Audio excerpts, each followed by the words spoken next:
Gusto namang malaman kung pwede ka na bang bumukod sa iyong mga magulang at mag-umpisa ng iyong pamilya.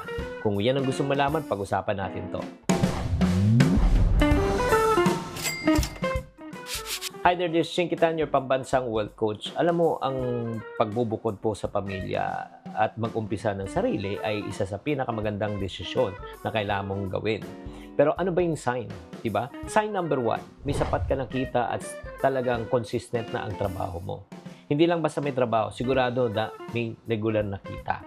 Dapat sapat po ang kinikita sa rent, sa bills, pagkain at savings. Kapag sweldo ay ubos agad, baka hindi pa sign. Oo.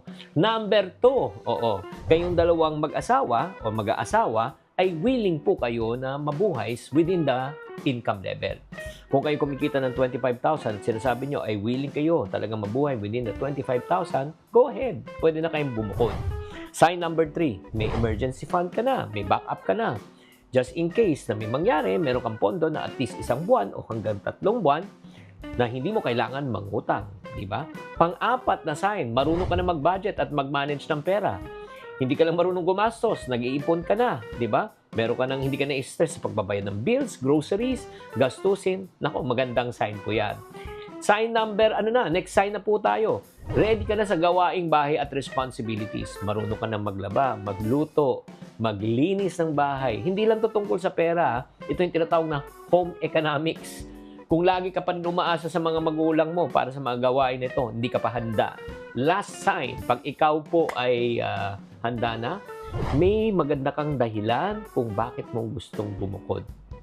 Okay? Gusto mong bumukod kasi gusto mo nang tumayo sa sarili mong paa. Gusto mong bumukod dahil gusto mo nang magtaguyod ng iyong sariling pamilya. Gusto mong bumukod dahil alam mong ikaw ay mentally, emotionally, financially ready na. Huwag ka sanang bubukod dahil nag-away lang kayo ng magulang nyo. Oo. Kaya tatandaan nyo hindi lang rent ang usapan, ang magiging batayan kung ikaw ay bubukod. Kailangan stable na iyong income, may emergency fund ka, marunong ka mag-budget, at tama ang iyong dahilan.